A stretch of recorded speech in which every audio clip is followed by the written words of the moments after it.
ګډ حکومت بشپړ دویم کال مهم کال این جرگه آزاد است با آن خوش آمدید.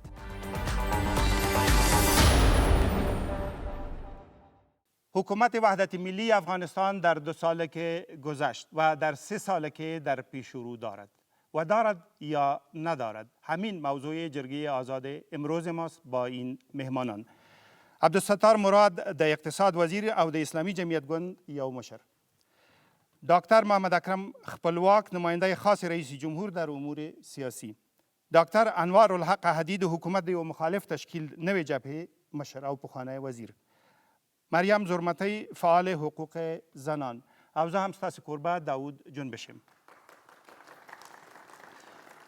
لومړی کتار لومړی پوښتنه غلام روحاني له کونړ ولایت نه: ولې د ملي یووالي حکومت په خپلې ژمنې په 2 تیرو کلونو کې عملي نه کړې؟ یعنی داسې فکر کوئ چې هیڅ ژمنه نه ده عملي شوې؟ بله. ښه، خپلواک صاحب تاسو پیل وکړئ مهرباني. تشکر. بسم الله الرحمن الرحیم. د میز ګډون کوونکو ته راغلو ټولو خویندو ورونو ته چې له ولایتو تشریف راوړی، اول په دې پوه شو چې دغه د ملي وحدت حکومت یا د افغانستان اسلامي جمهوریت په کومو شرایطو کې رامنځته سو او د کومو مشکلاتو چلنجو سره مخامخ وو او په تیرو 2 کالو کې په کومو هغه اساسي غوښتنو د افغانستان د خلکو وتوانېده چې هغه یې لاسته راوړي. بې له شکه موږ د افغانستان په تاریخ کې په لومړي ځل باندې یو سیاسي اقتدار انتقالوو. دا په داسې شرایطو کې چې موږ اوس هم د اقتصادي لحاظه د امنیتي لحاظه په نړیوالو مرستو باندې متقي یو. له بلې خوا په داخل کې هم موږ هغه څه چې د افغانستان د خلکو ارزو ده قوي سیاسي بنیادونه، نهادونه او احزاب لا نه لرو. اوس هم زموږ ډېرې کړنې په قومي و سمتي و ځینې شخصي تنظیمو او مذهبي اصولو ولاړې دي. د دغسې حالاتو کې دا حکومت چې ورسره مخامخ و خپل اولیتونه ځان ته وټاکل. اول اولیت د دې حکومت دا و چې څنګه وتوانیږي هغه د نړیوالو اعتماد او باور او مرسته چې د افغانستان خلک او حکومت ورته ضرورت لري هغه لاسته راوړي. ځکه که حکومت په اول کې دې برخې ته توجه نه وی کړی نو حکومت به د زیاتو ستونزو مشکلاتو سره و. حکومت په اوایلو کې خپل ټول تمرکز په نړیوال سیاست وکړ او هغه سیاست دا معنی چې د افغانستان د راتلونکو 5 کالو لپاره په امنیتي او اقتصادي او سیاسي برخه کې د نړیوالو وعدې کومکونه او باور واخلي چې د هغه د اخیستلو نه وروسته حکومت په دې روان ده چې 2 نورو قدمونو ته راسي. او بله اساسي برخه د امنیت برخه ده. په دغه 2 نورو برخو کې هم کافي پیشرفت راغلی ده. هغه امنیتي قواوې چې چا تصور نه کاوه چې په تنهایي به په ټول افغانستان کې د سرتاسري جنگ لپاره آمادګي ولري، مګر نن همدغه امنیتي قواوې د ولسونو په همکاریو مرسته باندې او د نړیوالو په کومکونو باندې د سرتاسري جنگ سره چې اوس موږ مخامخ یو چې دا تنها د طالب جنگ نه ده، دلته د نړیوالو استخباراتو، د نړیوالو افراطي کړیو، د بعضې هیوادونو د هغو ټولو سره چې اوس موږ مخامخ یو، موږ په دې وتوانېدلو چې د دې هیواد څخه په اساسي توګه دفاع وکړو. که اجازه وي نور مېلمانه به هم ځواب ورکړي، خو خبره دا ده چې تاسو وویل چې جنګ په نړیواله برخه کې پرمختګ راغی، کورنیو برخو کې مشکلات شته او ځینې مشکلات داسې دي چې وروسته به پرې وغږېږو. خو مشکل دا دی ډېری خلک په دې نظر دي چې جګړه د تصور نه زیاته توده شوه او حکومت یې په لازم ډول غم ونه خوړ. که لنډ دغه ته ځواب ورکړي. لنډ جواب ورکړو. ولې جګړه توده شوه؟ اول باید دغه سوال ته راسو، د څه لپاره توده شوله؟ د افغانستان حکومت د افغانستان د خلکو اساسي ستونزو ته لاس ورور. هغه دا ده چې موږ بالاخره له هغه حالت څخه باید راووځو چې روزانه جګړې وي، بلکې د سیمې د هیوادو سره او د داخلي استخباراتو کړیو سره په قوت باندې وجنګېږو. څومره چې فشار راځي هغومره یې عکس العمل راځي. د نننۍ جګړې تر شا نړیوال تروریستي شبکې چې اوس هم فعال دي او ځینې هیوادونه اوس هم فعال دي، دا د دې دلالت کوي چې بالاخره موږ هغه نتیجې ته رسېدلي یو چې د جګړې هغه اصلي منشه پیدا کړو او په هغوی باندې داخلي فشار او نړیوال فشار راوړو. دغه فشار طبیعي خبر د عکس العملونو لري او د دغه عکس العملونو وجه دا ده چې نن موږ د یو ډول په ډېرو ولایتونو کې د امنیتي ستونزو سره مخامخ یو انشاءالله زه اطمینان ورکوم چې په دې کې به د ډېر کم وخت په تغییر سره د یو څو میاشتو په تغییر سره انشاءالله موږ لوی تغییر او بدلون وګورو. تشکر. وزیر صاحب اقتصاد، وقتی مردم میگن تعهدهای و وعده هایی که سپرده شده بود عملی نشد مثل که سوال شد، عمدتاً اقتصاد و امنیت در نظر دارن. اگر در مورد اقتصاد بگوین خودتان قناعت دارین کارهای درستی انجام شده؟ با عرض سلام به همه خواهرها و برادرها، افغانستان خانه همه ما و شماست. حکومت هم از بین ما و شما انتخاب شده با یک مسئولیتی که امور کشور به پیش بره، از او جمله امور اقتصادی کشوره و حکومت تمام نیات نیک و خوب داره که اقتصاد کشور بهتر و خوبتر شود و برای بهتر شدن اقتصاد کشور برنامه های بسیار خوب و اساسی را روی دست گرفته. قسمی که خپلواک صاحب گفت ما و شما با چالش های بزرگ بین المللی مواجه هستیم. جنگ افغانستان جنگ داخلی نیست، جنگی است که از خارج تمویل میشه، از خارج مدیریت میشه و نمیخوان که افغانستان به رفاه و آرامش اجتماعی برسه. حکومت افغانستان با وجودی که در بخش امنیت کارهای بزرگی انجام داده، خپلواک صاحب گفت با جامعه بین‌المللی، با منطقه، کشورهای همسایه و در داخل کشور تغییرات در نظام آورد تا بتوان در مقابل این چالش مقاومت بکنه و زمینه را برای رشد و انکشاف اجتماعی و اقتصادی برابر بسازه. برنامه‌ای که حکومت داره برای بهتر شدن اقتصاد مردم برنامه‌های بزرگ است. از او جمله برنامه‌های ساختارهای زیربنای اقتصاد کشور است تا به اساس این زیربناها اقتصاد کشور رشد بکنه و رشد اقتصادی و اجتماعی به تمام ولسوالی‌ها و قریه‌ها برسه. ما اگر از برنامه‌های اقتصادی کشور یک به یک نام ببریم، یقینا در جریان از این چیز ما صحبت میکنیم برای اکثر برنامه‌هاش، و اما رشد اقتصادی کشور و برنامه‌های اقتصادی کشور که امروز داره که از اون جمله یکی استراتژی انکشاف ملی افغانستان است که در بروکسل هم ارائه میشه و تمام نیازمندی‌های انکشافی افغانستان در او گنجانیده شده که انشاءالله روزو بحث میکنیم. تشکر. حدیث تاسو در کو د مخالف جبهه د یو مشر په توګه به دغه پوښتنې ته ځواب وایي، دو نظره به نور واخلو. جوان در قطار سوم. ما میدانیم امروزه ولایات ولسوالی‌ها سقوط میکنه. آیا دولت یا حکومت وحدت ملی میگذاره که ولایات و ولسوالی‌های بیشتر سقوط بکنه یا اینکه مردم را از گیرودارهای جنگ و وحشت طالبان و مخالفان مسلح نجات بدن؟ با می دست خالی به بروکسل میروند؟ تشکر. جوان در قطار سوم باز هم. احمد فهیم هستم از ولایت جوزجان. بنده درباره رشد و پیشتر وزیر صاحبم که یاد کردن پلان های استراتژیکی، مثلا وحدت ملی در 2 سال برای جوانان یا نیروی کار که در مهمترین یکی از رشد اقتصاد کشور می باشه که چی پلان داشتن و چی شد؟ حدیث صاحب دغه مشر له کونړ ولایت نه پوښتنه کې تاسې عدالت وینئ که فکر کوئ مبالغه ده؟ بسم الله الرحمن الرحیم.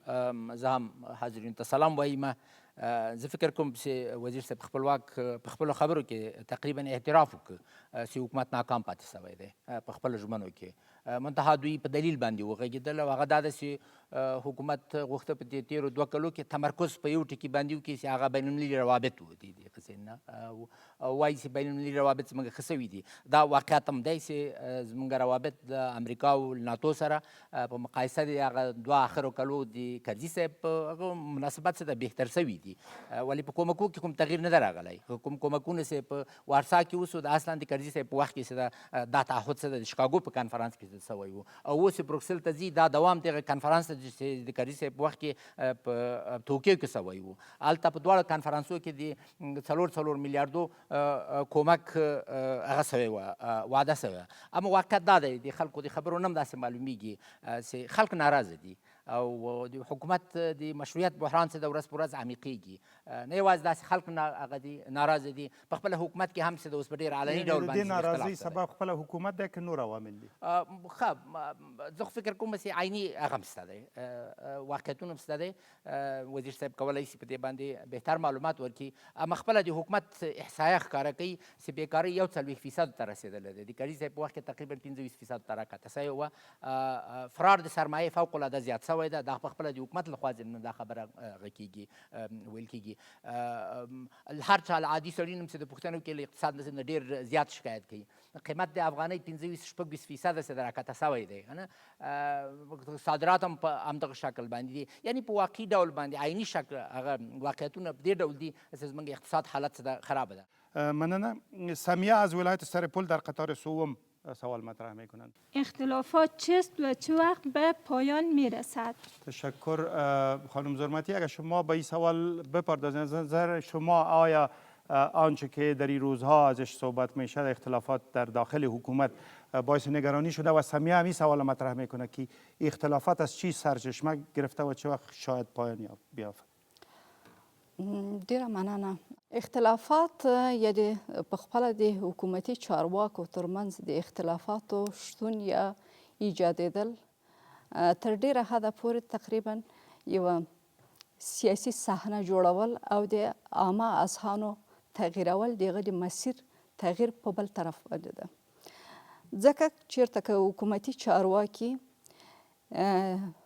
په اساس یو تفاهم دوی د حکومت چارې په اختیار کې اخلي، نو د هغه دپاره زه فکر کوم چې اکثرا صحنه د دې دپاره دوی خالي کوي او دا فضا داسې جوړوي چې د خلکو اذهان مغشوش کړي.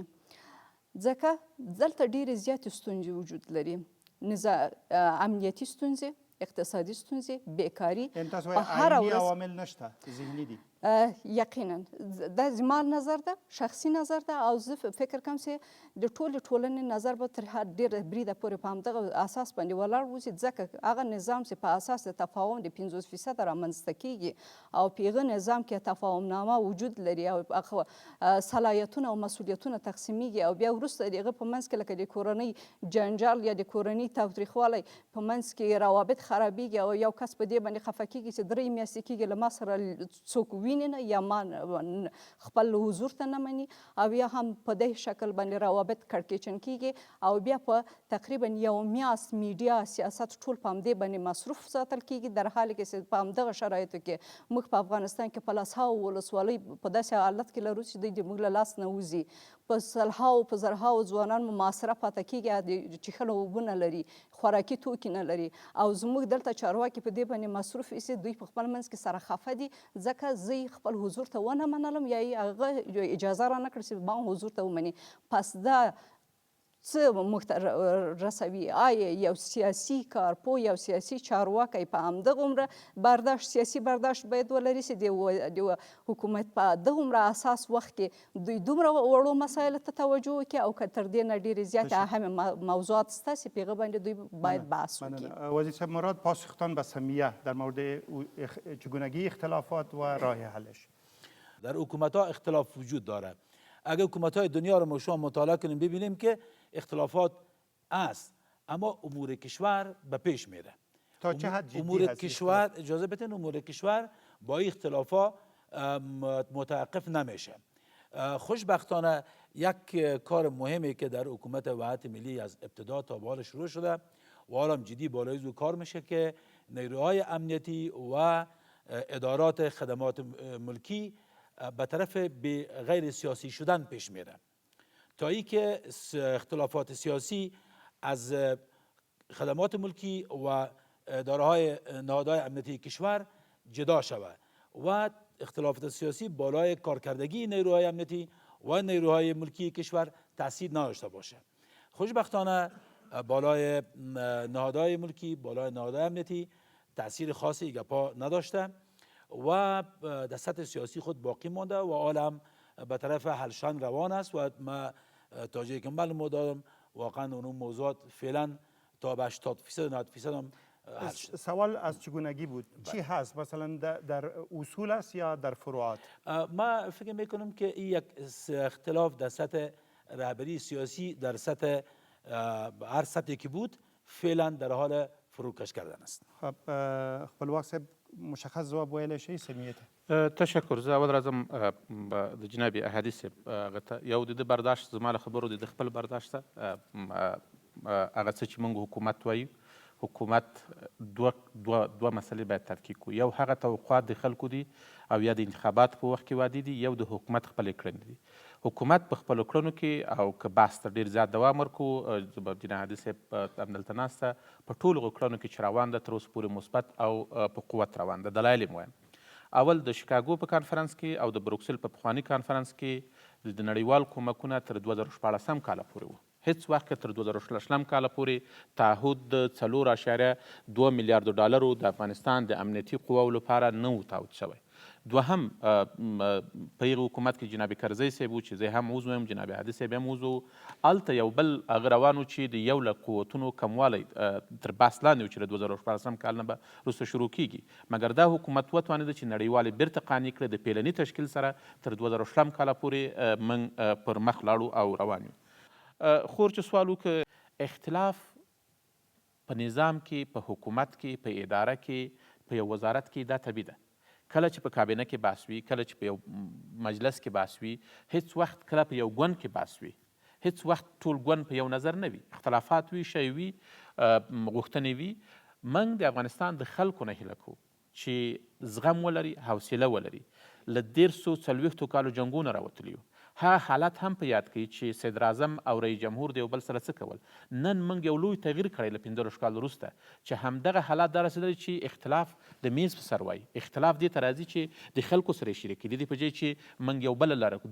دا هم د افغانستان په دغه وضعیت کې یو ډیر مثبت قدم ده چې موږ اختلاف د خبرو له لارې د خلکو سره او د خپلو دوستانو سره شریکو. زه خپله دا یو مثبت قدم ګڼم چې دا اختلافات د دغه حل ته موږ رسېدلي. انشاءالله په نږدې راتلونکي کې به نور هم موږ دغه شیان نهادي نه کړو او نور به هم مسایل چې مطبوعاتو راونوځي په داخل کې حل سي. کیدای شي 15 کال وروسته دغه موضوعات په داخل کې حل سي. یعنې دا وخت او زمان غواړي.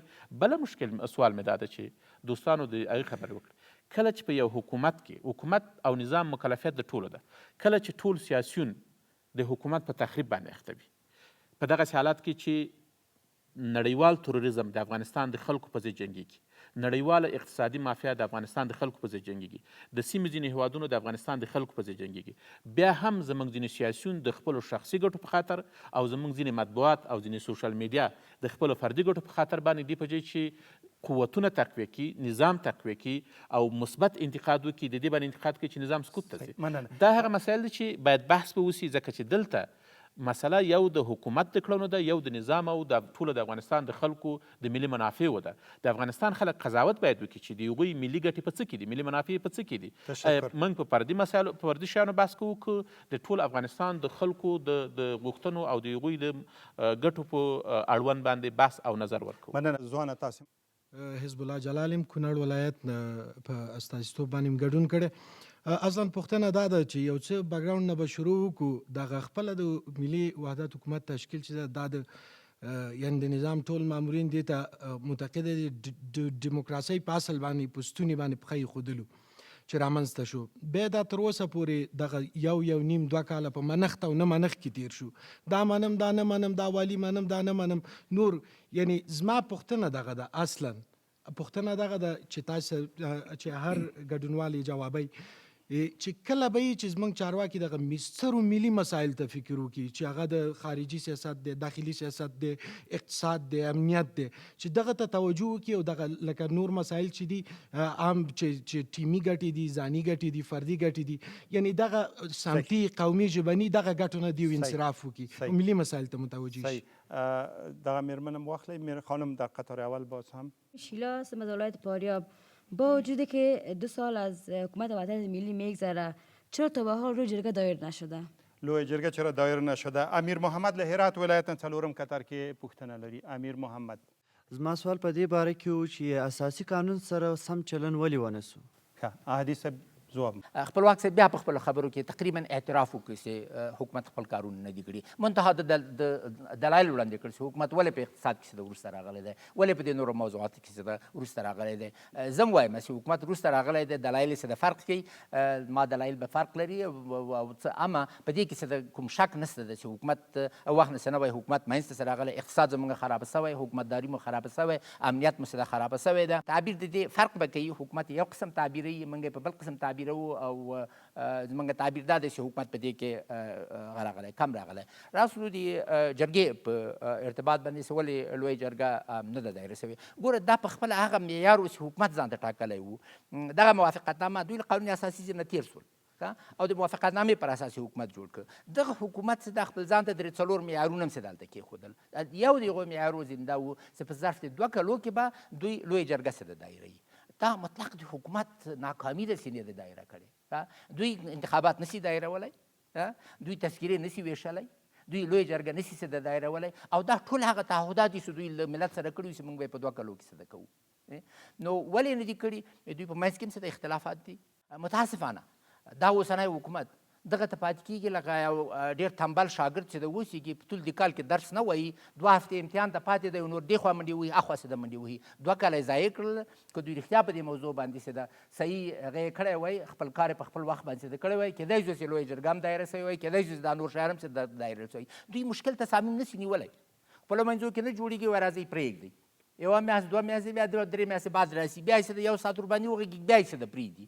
او عمدهترین دلیل یې همدا ده. او نقص څه ده خلکو ته ډېر رسېدلی دی، جامعې ته ډېر نقص څه ده کړی دی. او ما هیله دا ده چې حکومت بالاخره دا درک وکړي، تمام ورځ په بانو باندې نه تېروي. ډېر بېکاره حکومت به خپل ټول عمر په بانو تېروي چې ما ولې زه ولې ناکام شولم.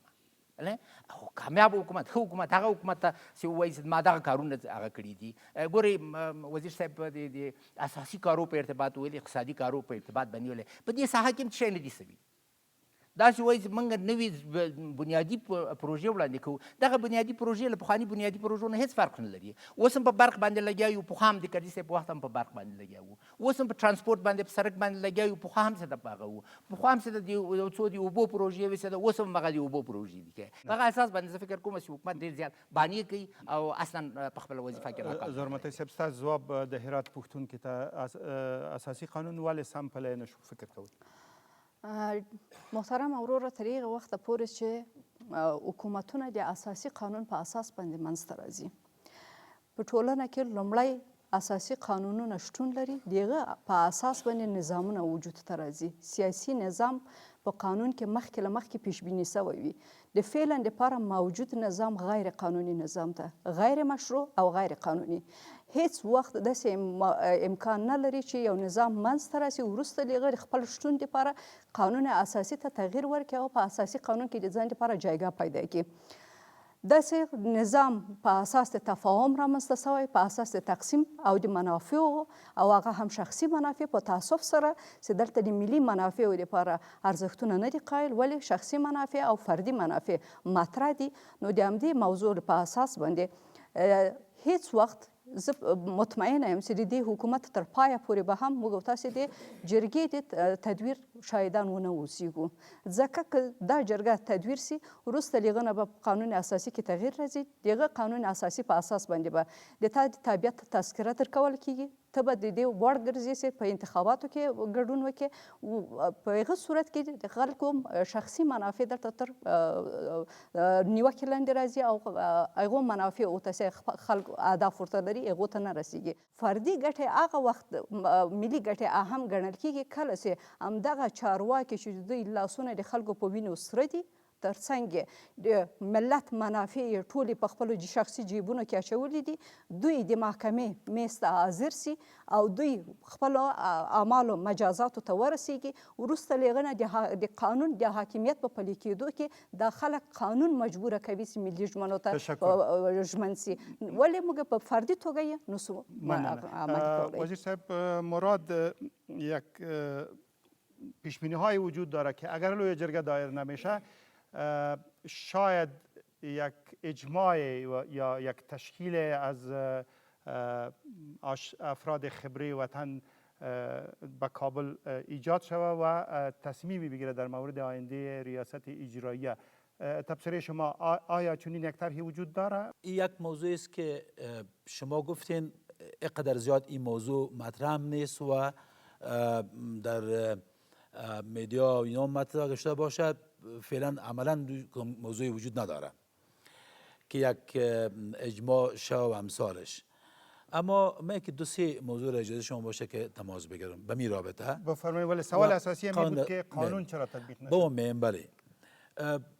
ما باید بفهمیم که انتخاباتی که 2 سال قبل به پایان رسید، انتخابات به یک بنبست سیاسی رسید که برای گذشت و عبور از بنبست باید یک کاری میشد.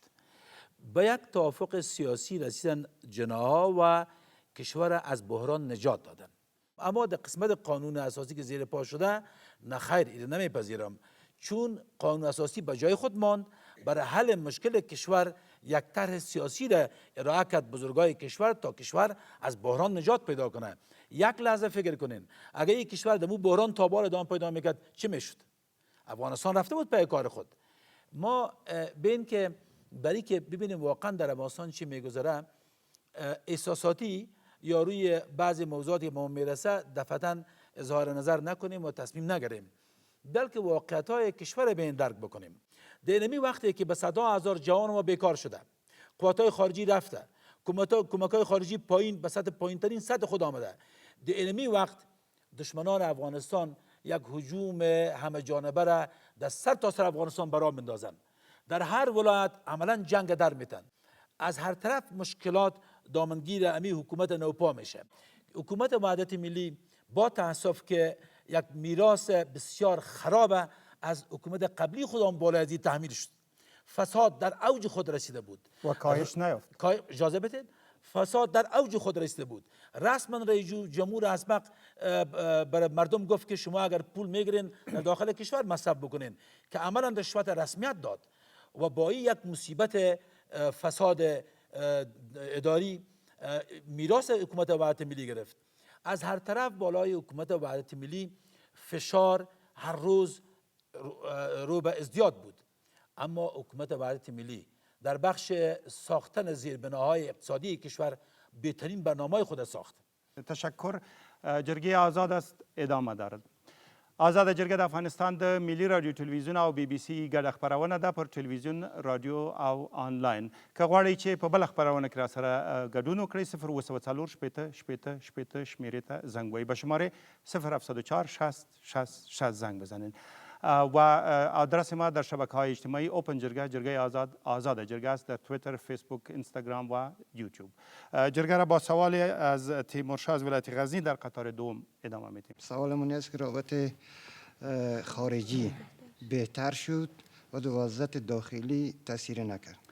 تشکر. خپلواک صاحب، شما قبلا تشریح دادین که یکی از دستاوردهای بزرگ و اولویت‌های حکومتتان تاکید بر بهبود مناسبات با کشورهای خارجی و از جمله کشورهای قدرت‌های بزرگ بود و اینا میپذیرند که بله روابط با اونا خوب شده. حدیث هم پذیرفت با وجود از که سیاست‌های دیگه تان مورد انتقاد قرار داد. این جوان میگه که بهبود روابط با کشورهای دیگه تأثیر ملموس بر اوضاع داخلی کشور، بر افراد کشور به زندگیشان نگذاشت. چرا؟ تشکر. اول زه غواړم چې هغه دوستان چې اساسي قانون هر یو یادوي او اول دا چې باید اساسي قانون نه ځان خبر کړو. په دې مبنا باندې چا وایي چې اساسي قانون نقض شوی.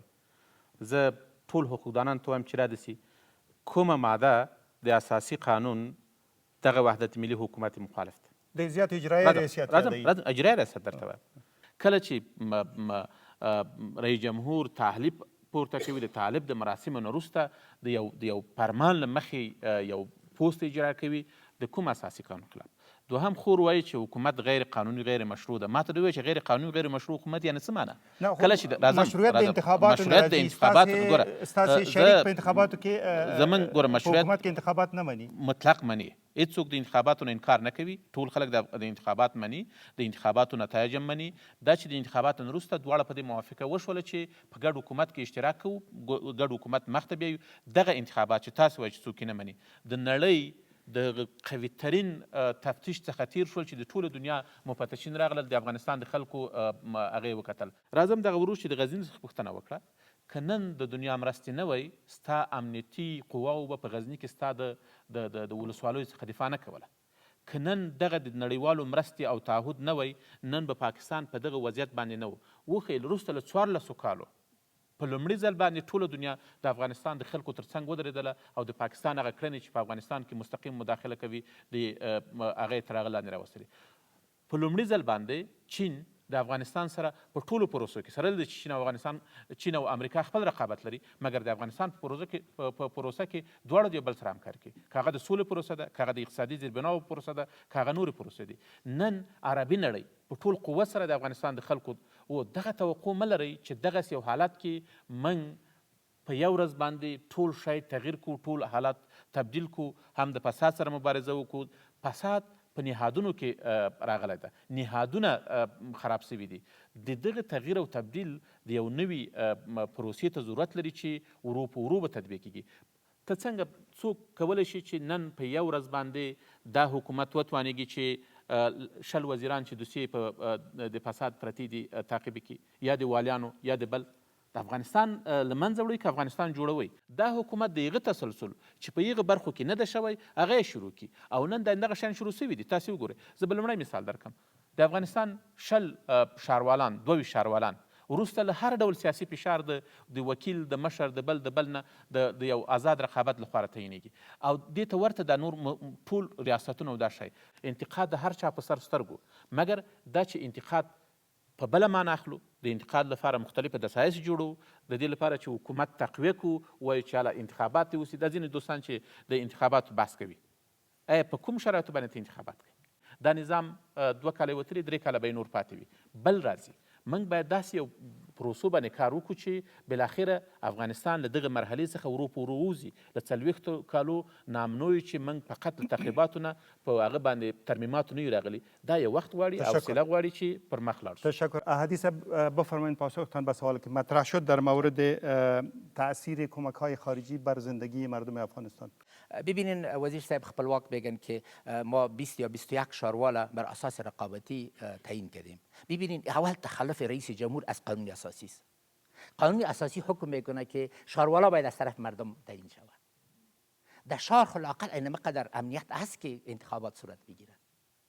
15 سال تیر شد و نمیفهم 13 سال از قانون اساسی تیر شد ما تا بالا یک ښاروال انتخابی نداریم. ایده که اینا میگن که ما ولا یک دستاورد کلان است، اون متخلف از قانون اساسی است. آمدیم به ارتباطی که کمک‌ها چی تاثیر کرده. پیشتر وزیر صاحب مراد فرمودن که قوای خارجی از افغانستان برآمد و این تاثیر خراب سرایت کرده. ببینید شما همی قسمت اعظم قوای خارجی در سال 2012 و 2013 برآمده، یک دیگه از 2014 برآمده. ما راجع به 2015 و 2016 گپ میزنیم. یکی. دومی که اگر شما این موضوعات میفهمیدین، وقتی که میفهمیدین که اینطور یک بدبختی طرف افغانستان میاد، شما چرا به دنیا اطمینان میدادین؟ به شمول دکتر صبغانی که به دنیا که در رأس حکومت که شما عضوش بود میدادن، حکومت کرزی صاحب در رأس انتقال دکتر صبغانی بود و تصامیم رئیس کرزی میگرفت. خب ما در این تصامیم شامل نبودیم که یک بحثی میشد، یک راپور به کابینه داده میشد، ولی این مسائل از طرف تصمیم گرفته میشد. اونا به دنیا گفت که ما آماده هستیم که تمام مسئولیت به خود بگیریم. حال دنیا یک قسم از حکومت هم آزرده است، از افغانستان هم که میگه شما خب برای ما گفته بدین که پور است. حالا با او قسم چیز نیست. موضوع ما ایست که حکومت صادق نیست، با ملت صادق نیست. این مشکلات کلان ما این نیست. ما میفهمیم افغانستان مشکلات زیاد داره. ما اینا میفهمم که حکومت این موضوعات نه حکومت نه دیگه یک سالی را حل کرده نمیتونه. اما لاقل با مردم صادقانه صحبت کنه و اون پیشنهادهای خود صادقانه به پیش مردم بره. راجع به اقتصاد هم دارم خب بخلا وقت خلاص شده. ستاسې وارده لاندې که څو پوښتنې یا نظرونه لرئ کوتاه شما؟ د ګډ ملي حکومت له جوړښت څخه 2 کاله کېږي او د اداري فساد پر وړاندې د مبارزې په برخه کې هیڅ یو داسې مثال نشته چې موضوع حل شوی وي او سر ته رسېدلی وي.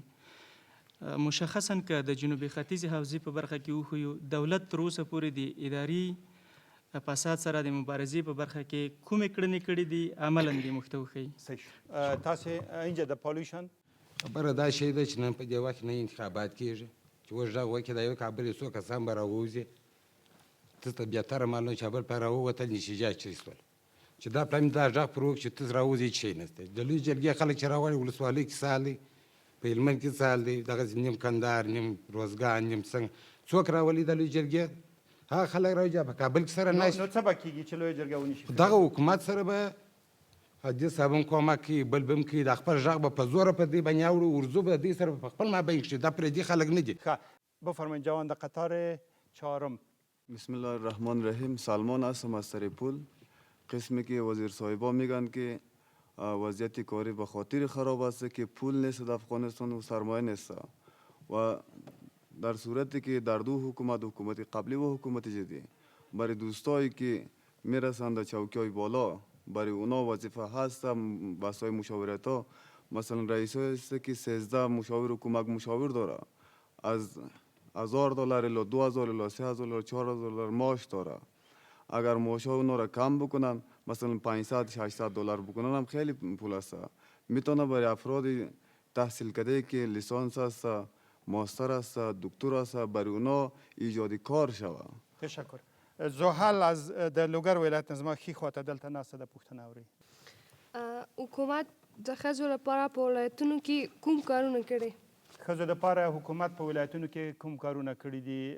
میرمن زرمتۍ تاسې ځواب ووایاست کارونه شوي که نه او که شوي کم شوي دي؟ په تاسف سره چې بنیادي کارونه تر اوسه پورې شتون نه لري. له هغه جملې څخه بنیادي کارونه د ښځو لپاره زموږ په ټولنه کې اساسي رکن د تعلیم او تربیې د زمینې ایجاد ده. موږ تاسې اوس هم داسې ولایتونه لرو چې موږ په هغې کې تر اوسه د نجونو لیسه نه لرو. دا به بیخي شاک وي چې په 21مه پیړۍ کې موږ خلکو ته د تعلیم د ارزښت په باره کې بحث کوو او خلک د تعلیم په ارزښت باندې پوه کوو. مګر د ښځو ګډون په ټولنیز ژوندانه کې په عامه خدماتو کې په مختلفو برخو کې پیاوړی شوی تر پاکه څنګه؟ تر ډېره حده پورې په ښارونو کې بلې وو. له هغه ترڅنګ بعضې کړنلارې موجودې دي یا بعضې کړنلارې د ننني حکومت تقریبا په لار باندې اچولې دي چې د ښځو شتون یا د ښځو برخه اخیستل په سیاسي مسایلو کې باید د دید وړ واوسېږي او هغو ته باید ارزښت ورکول شي. ولې یوه موضوع دا ده چې همدا ښځې بیا هم چې د لوړو پوستو ته راځي دوی بیا هم یا د یو حزب له خوا نه راځي یا د چا له خوا نه معرفي کېږي چې دوی په تعصب سره هغه ظرفیتونه چې باید په واقعیت سره د ښځې د ظرفیت په اساس باندې یو څوکۍ ورکړي هغه ظرفیتونه په تعصب سره چې عمل ته نه راځي صحنې ته نه راځي او د دې لپاره بیا هم د هغو ښځو چې دوی په چوکیو باندې د مقامو ته رسیږي تقریبا د دوی په خوله کې بیا هم د هغه نارینه ژبه ده د هغه نارینه له موقف نه دفاع کوي د هغه حزب له موقف نه دفاع کوي او د ښځې دپاره د افغانستان د یوې هغې ښځې دپاره چې هغه په یوه کلي کې اوسیږي هغه صحي خدماتو ته لاسرسی نه لري هغه تعلیم ته لاسرسی نه لري هغه تر اوسه پورې نه پوهېږي چې د دې په مملکت کې کوم رقم سیاسي نظام وجود لري آیا تر اوسه شاهي نظام ده دیموکراتیک ده او په رهبري کې یې څوک ده د هغې ښځې په ژوند کې تر اوسه نن هېڅ تغییر نه ده راغلی د نورستان د ښځې په ژوند کې تغییر نه ده راغلی چې هغه له غره نه تر اوسه هم په شا باندې لرګي راکوزوي فلهذا ډېر کم کارونه سوي دي هغه زیات کارونه یا هغه زیاتې لاسته راوړنې چې موږ د ښځو دپاره توقع درلوده چې اوس یې هغه تر اوسه نه دي سوي د هغې جملې نه د ښځو په وړاندې د تاوتریخوالي د منع د قانون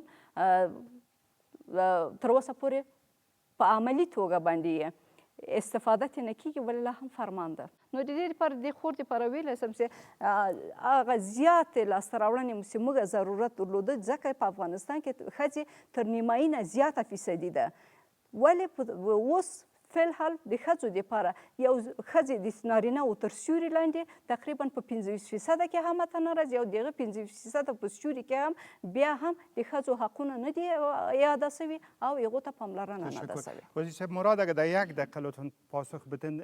شنیده بودم که طرحهای در مورد ازدیاد سهمگیری خانم‌ها در ولایات در ادارات محلی روی دست است. اگر معلومات بدین با توجه به سوالی که مطرح شد. اگه اجازه بده ادمی رابطه که شما گفتین من این یک چیز براتون میخوانم خب که امی بخش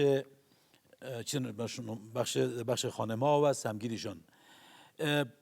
در این شک نیست که برای سمگیری خانم‌ها و طبقه اوناس در امور سیاسی و اداری کشور بسیار کار نیاز است و کار هنوزم کم شده.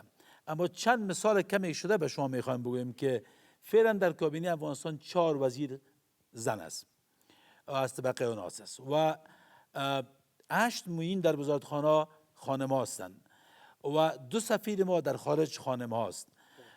4 میگیرین. به تشکر اخبار صاحب. 2 ولسوال ما شما خانم است و بیش از 2000 خانم در بسته های پلیس کار میکنن. در صحت ما که ببینیم تقریبا در صحت عامه 20 تا 25% خانم ها مسئولین امور صحت عامه هستند. و البته مسائل دیگه خانم ها واقعا در افغانستان برای رشد و برای اعاده حق طبقه اوناس ما به یک کار بزرگ نیاز داریم، به راه طولانی پیش خود داریم. هر خانم مادر ماست، خواهر ماست، خاله ماست و عمه ماست.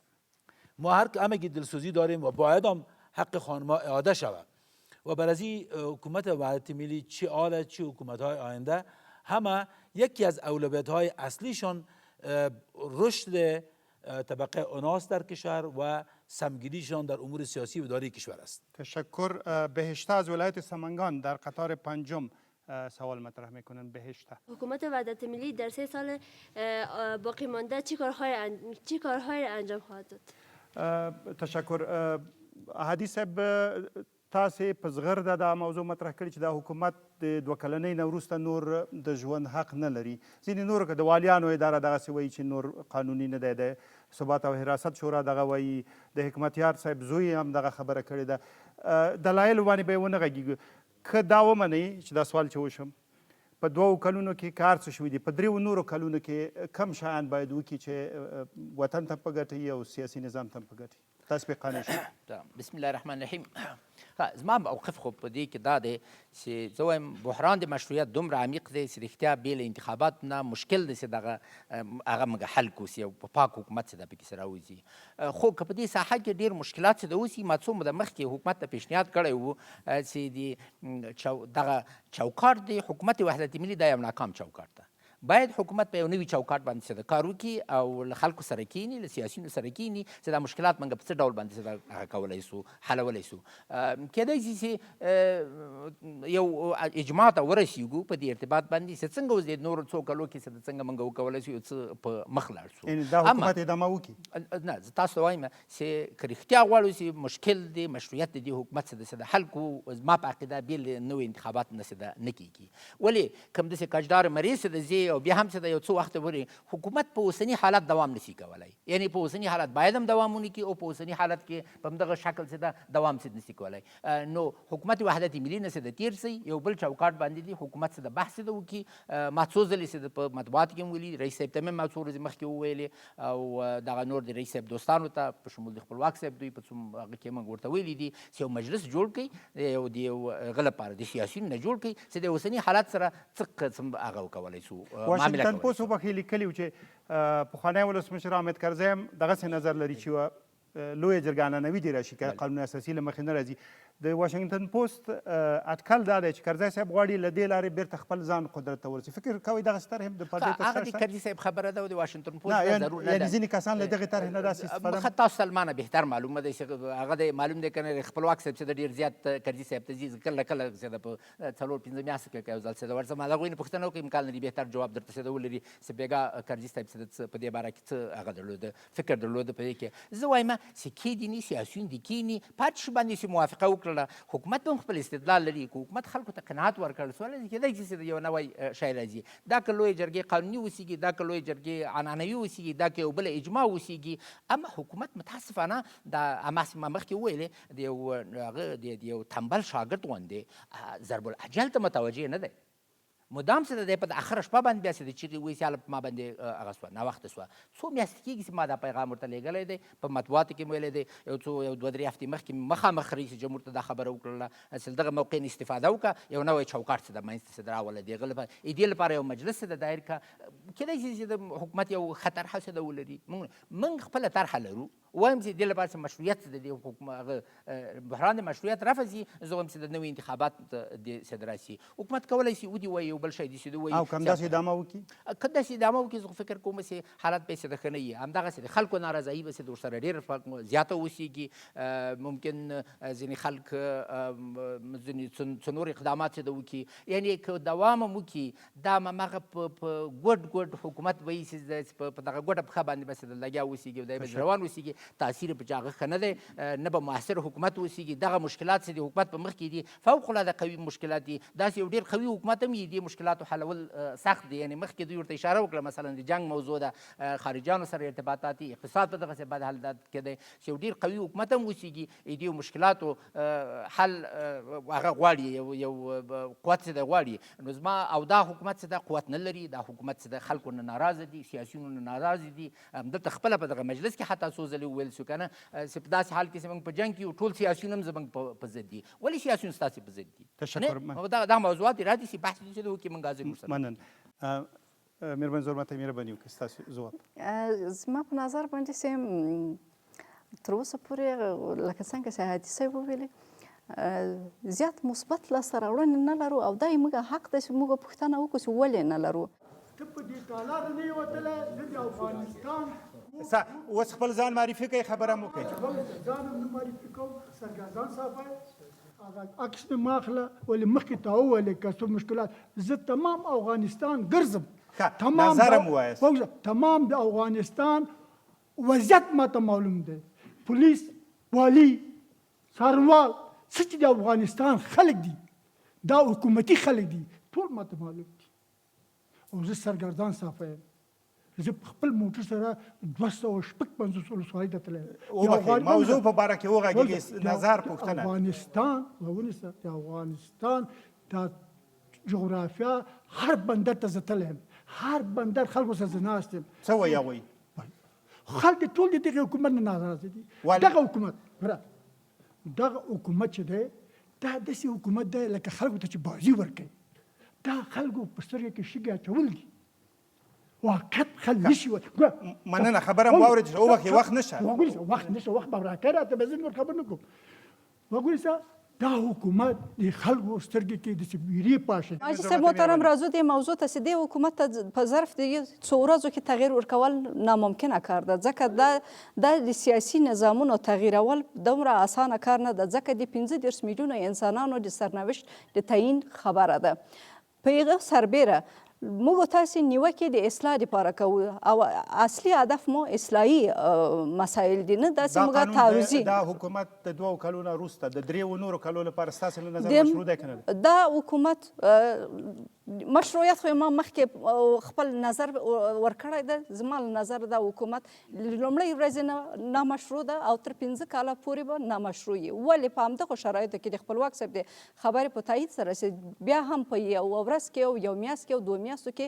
موږ باید د دې توقع ونه لرو چې دا دفعتاً یو تغییر وکړي د تغییر لپاره یې باید یو پروسه طی سي یو سیستم رامنځته سي او د هغه سیستم د رامنځته کېدلو لپاره لومړی تر هر څه د قانون پلي کېدل ضرورت دی د قانون د پلي کېدلو په ترڅنګ وخت چې موږ هلته ژمن کسان د سیاسون ولرو نو دلته باید موږ بیا توقع د یو مثبت تغییر ولرو ولې په داخلي نظام کې موږ اصلا د حزب په نوم باندې هغه خودجوشه احزاب چې دلته د خلکو د غږ د پورته کولو لپاره وجود ولري تر اوسه پورې موږ سیاسي مخالفین سیاسون نه لرو دا سیاسون چې دلته وجود لري دا صرف د منافعو سیاسون دي دا صرف د خپلو د توافقنامو او د بعضې مسایلو لپاره د چوکیو د ترلاسه کولو او د منفعتونو د ترلاسه کولو لپاره سیاسون دي دلته هغه کسان شتون نه لري چې دوی په واقعیت سره د افغان ملت غږ پورته کړي او ووایي چې ملت دغه څه غواړي له هغه څنګ ته که چېرته موږ یو داسې حکومت درلوده چې حداقل موږ کولی شو چې دا مسایل ریفرندوم ته وباسو په ریفرندوم کې موږ ته په اسانه باندې دا نظر راکول کېده چې آیا دا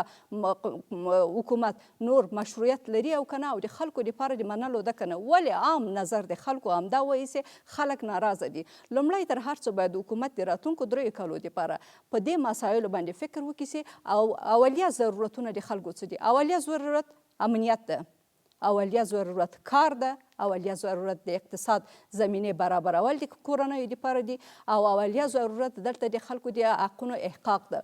وروسته له هغه نه بیا راځو نورو فرعي مسایلو ته او فرعي مسایل به د دغو مسایلو تر شعاع لاندې جوړ سي. نه داسې موږ هغو مسایلو ته دومره زیات رشد ورکړو چې دلته د خلکو حیات د انسان حیات او کرامت تر هر څه نه مقدم ده، محترم ده او د هغه دپاره باید دلته کار مننه. وسي. تاسو وایئ چې لومړیتوبونه دې وټاکي په 3 کالو کې د په هغې باندې کار وکړي. مراد صاحب نظر شما برای پیشبینیتان و طرحهایتان برای 3 سال آینده کوتاه.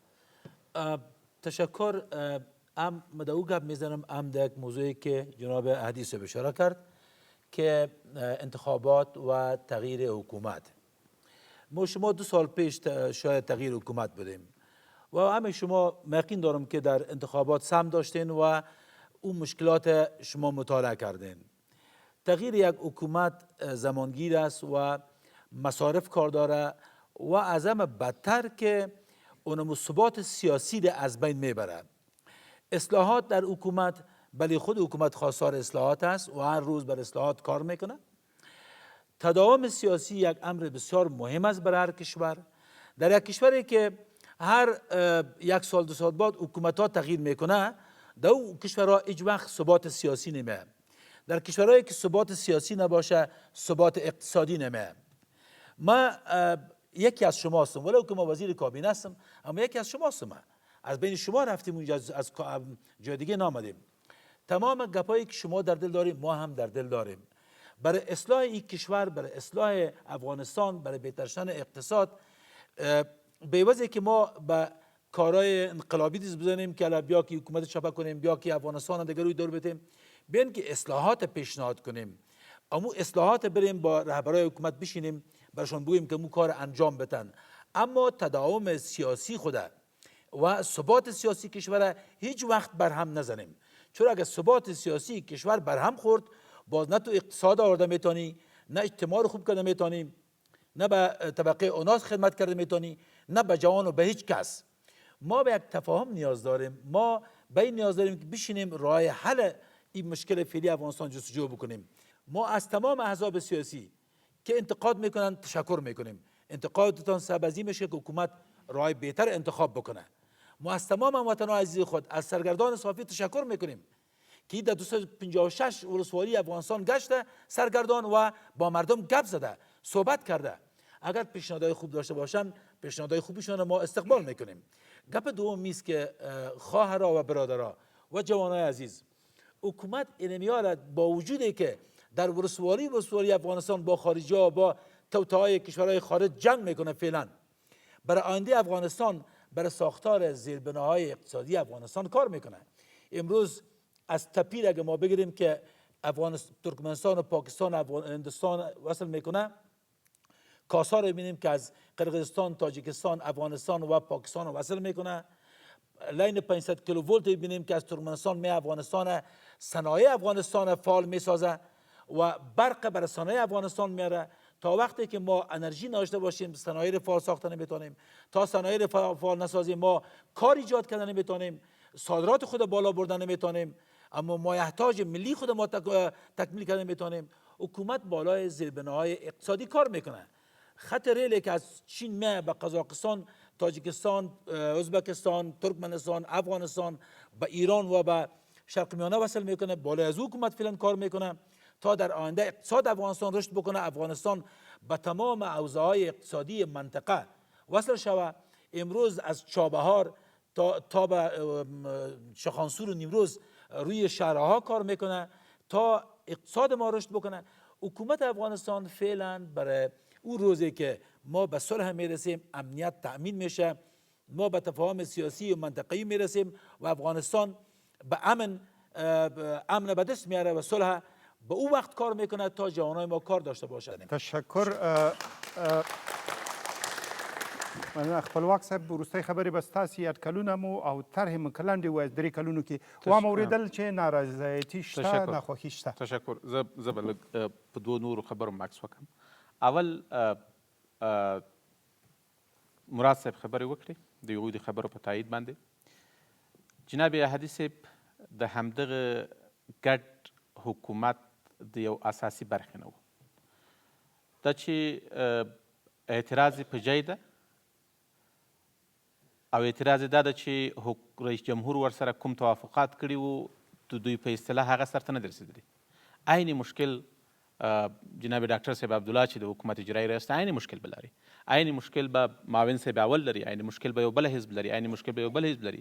ځکه چې کله په سیاسي حرکت کې هر ګوند هره ډله یو ځای کېږي هغه د راتلونکي لپاره خپل اهداف لري، خپلې غوښتنې لري او دا د ټولو حق ده. دا د دغسې یو حالات له مخې راغلي، هېڅ ډول بل داسې شی نشته کې چې ودې ویل شي چې دا د اساسي قانون یا د مشروعیت د حکومت یا د بل شي سوال دلته راځي. د حکومت 15 کلن ده، د خلکو په اراده راغلی، د خلکو په اراده به بیرته اقتدار ته غیرېږي او په دې کې هېڅ سوال او هغه نشته. ځینو سیاسیونو سره تعهدات شوي دي، هغه به د هغه وخت خبرې وي، موږ په هغه جریاناتو کې نه وو چې چا سره څه ډول شوي دي، څنګه شوي دي او څنګه نه دي تطبیق شوي، هغه به وروسته پرېږدو. دویمه مسلې ته چې راځم، ځینې کسان دوستان چې اوس وایي چې تحول راوړو، تغییر راوړو. ملت، زه هم د یو ملت د یو وګړي په صفت باندې څه ډول باور وکړم؟ د یو چا په لاس کې چې 14 کاله امکانات وو، د دنیا هغه زیاترینه بودجه او پیسې افغانستان ته راغلې، په میلیاردونو ډالر باندې راغلل، بدون له دې نه چې هر وزیر، هر والي، هر ولسوال به ویل هغه ته به کومک ورکول کېده. په 14 کالو کې موږ ونه توانېدلو چې د خلکو هغه غوښتنې چې له موږ نه وې سر ته یې ورسوو. نن څنګه بیرته ملت بیا راباندې باور وکړي چې راته وایي چې نه دغه ایسته کوو، تاسې راسئ. دوهم، هېڅ وخت هم داسې نه وي چې په دنیا کې ټول سیاسیون د حکومت کړنې تایید کړي. کله چې د حکومت کړنې تایید کړي نو خو بیا د ده د سیاسي مبارزه د څه لپاره ده؟ دی خو باید حکومت هر وخت نقد کړي تر څو پورې چې په راتلونکي کې دی خپل سیاسي هدف ته ورسېږي. مګر ولس هم نقد راځم، د ولس برخه بل شی ده. د ولس برخې ته زه راځم. د ولس ځینې غوښتنې په ځای دي چې فشار راغلی ده، هم په امنیتي برخه کې، هم په اقتصادي برخه کې چې هغه ځان ته مسایل ده. بل بحث دې ته راځم چې عملي تطبیقي پلان راته وښیي. یو بله مناظره ونیسو، هغه څوک چې وایي چې تغییر راوړم، عملي تطبیقي پلان د ملت ته قناعت ورکړي چې ورور زما تطبیقي پلان دغه ده، په دغه طریقه یې راوړم. د ښاروالۍ په بحث کې جناب احدي صاحب سوال وکړ، ښاروالۍ پرون د فرد لخوا ټاکل کېدلې، نن حد اقل شپږو کسان خپل راځي طرحه راوړي، دومره خو چې یو 2 قدمه خو بهتري لپاره واخیستل. عدلي او قضایي شورا جوړه شوې ده چې په هغې کې ټولې دوسیې بدون د استثنا نه، بدون د هیڅ ډول سیاسي ملحوظاتو نه، بدون د هیڅ ډول سمتي، قومي، ژبني ملحوظاتو نه ټولې دوسیې کتل کېږي او ټول برخې د عدلي او قضایي کې موجودې دي او رهبري د حکومت کې موجوده ده، تر څو چې ملت ته یو پاسخګو وي. هغه تحولات چې په لوی څارنوالۍ کې په تېرو 3 میاشتو کې راغلي، ملت دې هغه وګوري. هغه تحولات چې په ستره محکمه کې په تېرو 6 میاشتو کې راغلي، هغه دې وګوري. موږ همدغه مو ملت ته، همدا مو حکومت ته په یو ورځ او په 5 ورځو کې موږ نشو کولی چې هر څه ګل ګلزار کړو، هغه هم چې په نړیوالو مرستو د شرایطو سره تړلي یو، نړیوال کومکونه د تعهداتو سره تړلي یو. داسې نه دي چې نړیوال کومکونه موږ ته راځي هغه زموږ په ټول اختیار کې نه، موږ یو 2 طرفه تعهدات لرو او هغه تعهدات ته ژمن یو چې هغه تطبیق کړو. اطمینان ورکوم ملت ته چې ان شاء الله تعالی له دغه سخت مرحلې نه وځو. د سولې په برخه کې هم کافي پیشرفت شوی ده، په د حکومتدارۍ د پیشرفت په برخه کې هم کافي پیشرفت شوی ده او ان شاء الله په دې نورو برخو کې به هم تحولات راسي، مګر یو څه وخت به اخلي. که خبرې نور هم در سره پاتې، دلته د جرګې وخت بعد مرغه پای ته رسي، هم دا میلمانه هم تاسې خو را روانه یکشنبه په بی بی سی باندې هم دا بحث غزو، میلمانه هم کولی شي، تاسې هم کولی شي و همچنان شنونده های رادیو و بیننده های تلویزیون میتونن یکشنبه آینده با برنامه شامگاهی بی بی سی صدای شما زنگ بزنن و شرکت کنن، نظریات خود مطرح بکنن. را روانه یکشنبه استاسي غخ خبرونه ته هم په همدې موضوع زنګ والای شي، ګډون را سره کولی شي. د آزادې جرګې له خوا به په همدې ځای له ټولو نه اجازه وغواړو تر هغو چې بیا مو په بله موضوع چوپړ کوو. د خدای په امان.